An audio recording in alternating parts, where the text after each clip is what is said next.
Nako po, ito, magandang reaksyonan po ito, mga kabida. Ito hong post po ni Miss Kipichu, sa kanyang hong Facebook account, mga kabida.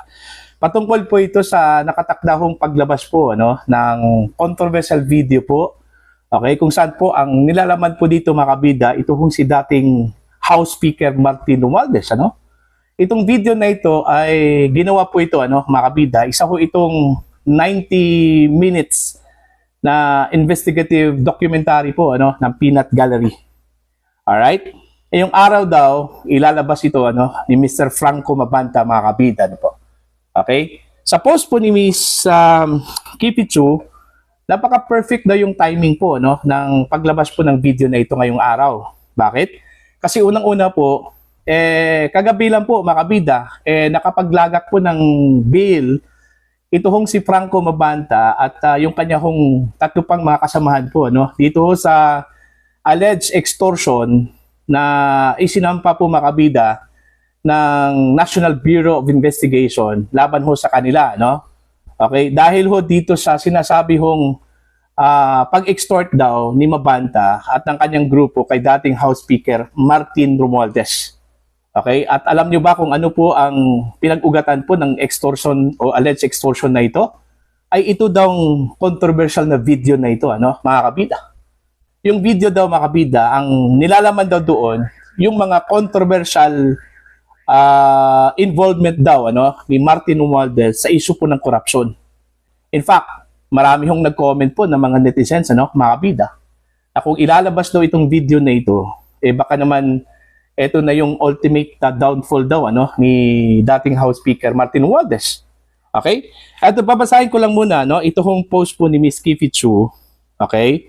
Perfect timing for Franco Mabanta to release the video. Alright? He was released on bail last night. Tomorrow, Congress votes on Sara Duterte's impeachment. Napaka-timing din.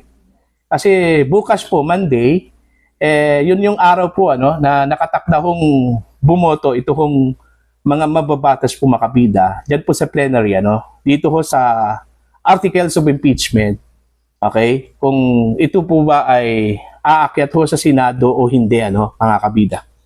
If there's really a video, today is the day Franco releases it to balance the universe, to settle his karmic debt, and to maybe even have the very special chance to alter the course of Philippine history. Ayan. It's the best Mother's Day gift he could give to his motherland. Alright? Napakagandang regalo daw ito, mga kabida, na pwede hong ibigay po ni Mr. Franco Mabanta sa kanyang motherland, which is the Philippines, mga kabida. Kasi, gaya ng sinabi ko po, itong video na ito ay expose daw ito, mga kabida, patungkol ho sa involvement ni dating House Speaker Martin Romualdez sa issue po ng corruption po, mga kabida. Kaya ito yung naging ugat nga kung bakit po dumating sa punto po, mga kabida, na mayroon pong ganong aligasyon po, mga kabida. Alright?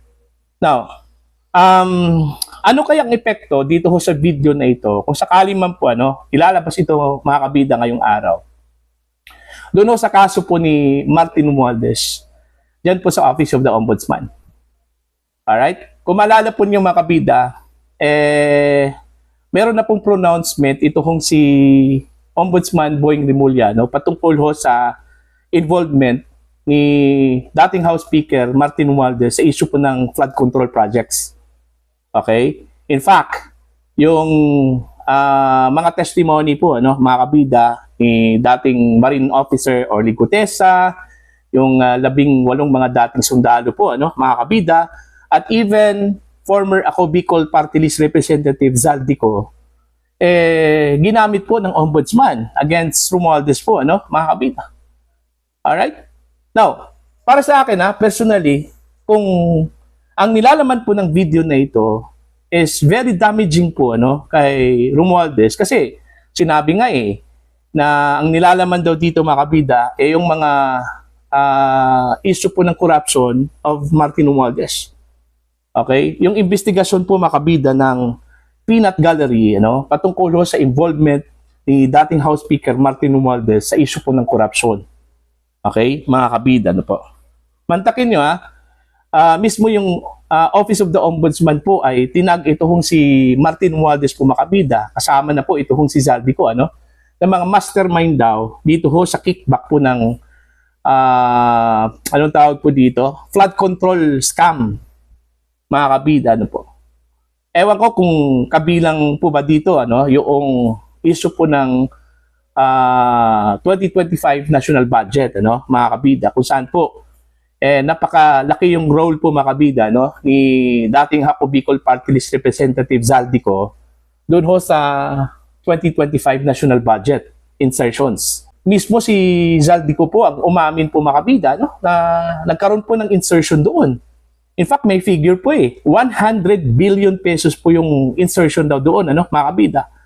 Okay? At ang nag-utos daw sa kanya, okay, according doon ho sa kanyang video, okay, na inilabas po sa kanyang Facebook page po, mga kabida, ay ito kung si Pangulong Ferdinand Bongbong Marcos daw. Okay? Mantakin nyo 100 billion pesos po, mga kabida. Ang matindi po doon, doon ho sa 100 billion pesos, 25% daw doon, meaning 25 billion pesos daw, ay napunta daw kay Pangulong Marcos bilang kickback daw, ano, mga kabida, sabi po ni Zaldico. Alright?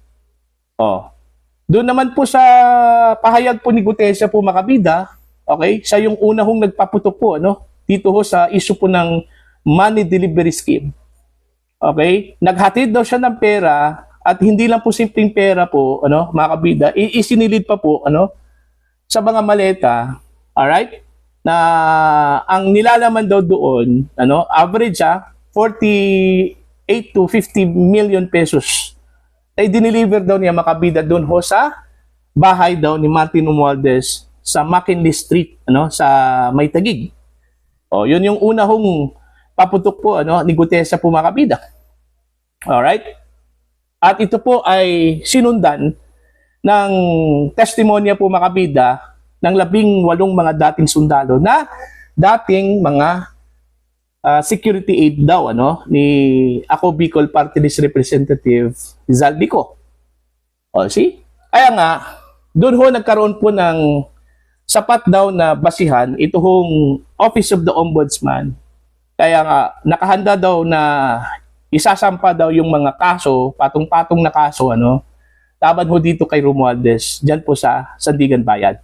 In fact, may sinabi po si Ombudsman Boying Remulla, ano, na hindi lang po isa, hindi lang po dalawa, tatlo, kundi 5 hanggang 6 na mga kaso daw, ano, ang isasampa daw nila against Martin Romualdez, mga kabida, sa Sandigan Bayan.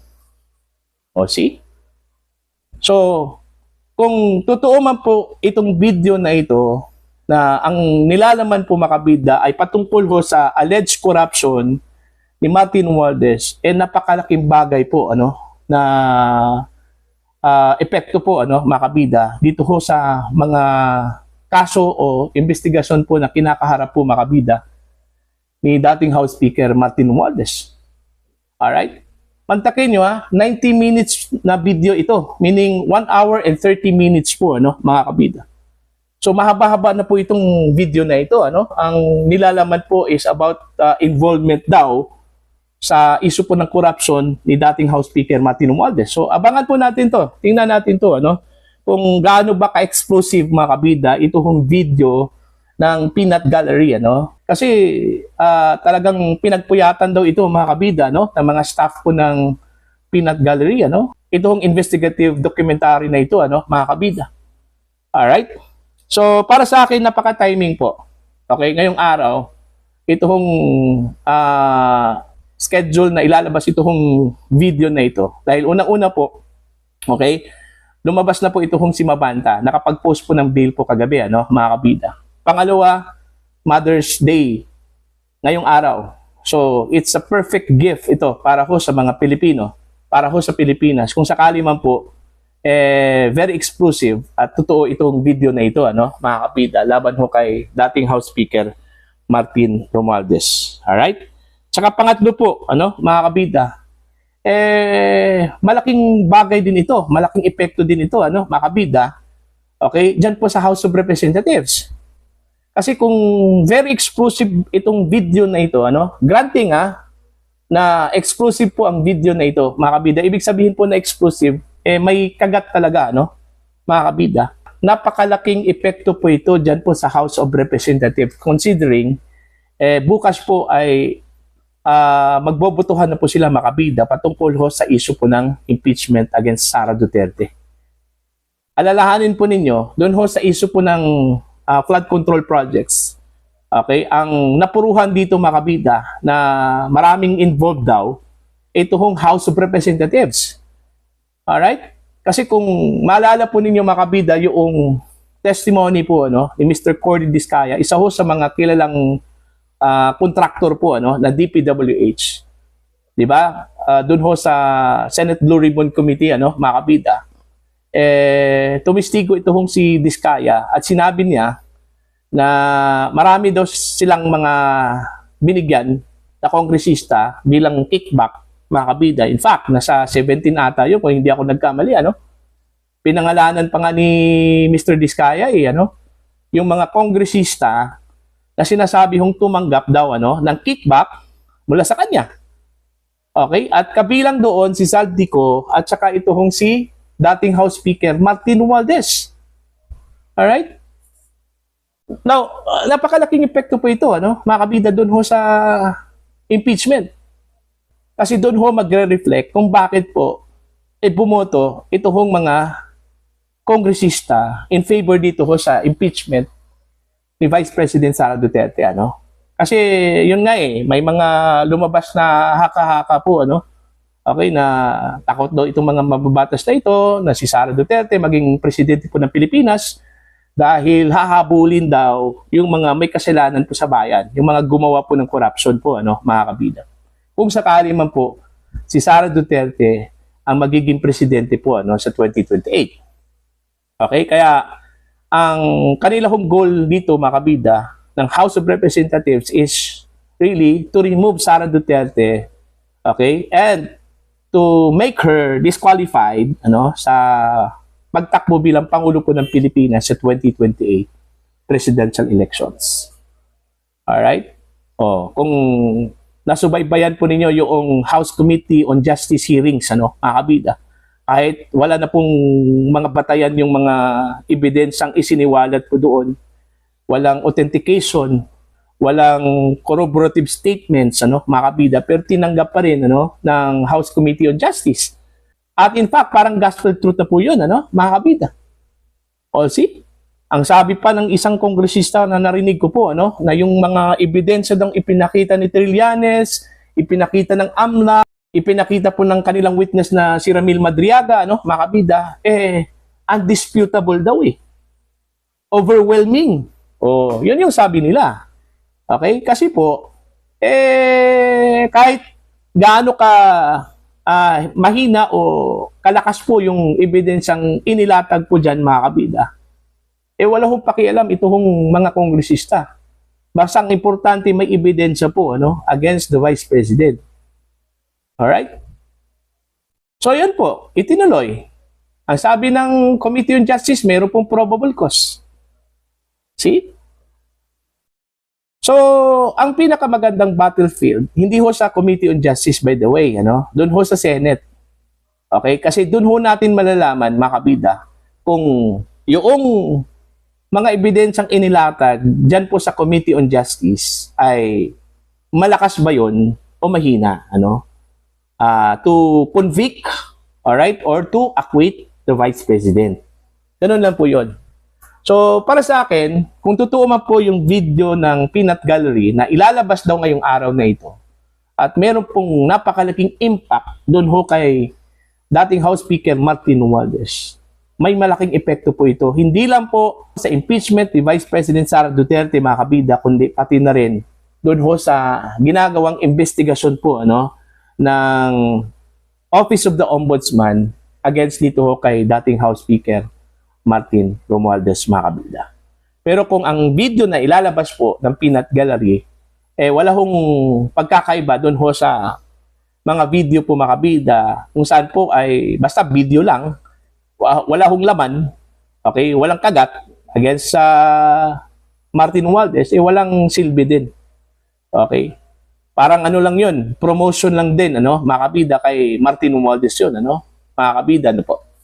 Okay? Para po sa inyo, ano po ang inyong opinion at panunaw po, ano, dito ho sa balita na ilalabas po ngayong araw na ito, yung controversial 90-minute video po, ano, mga kabida, ng Peanut Gallery, okay, against dating House Speaker Martin Romualdez, mga kabida. Please comment down. Sa mga hindi pa po subscriber po sa akin channel, please subscribe. Just click the subscribe button, click the notification bell, all para updated po kayo mga kabida sa aking mga uploads. Maraming salamat po sa inyo lahat.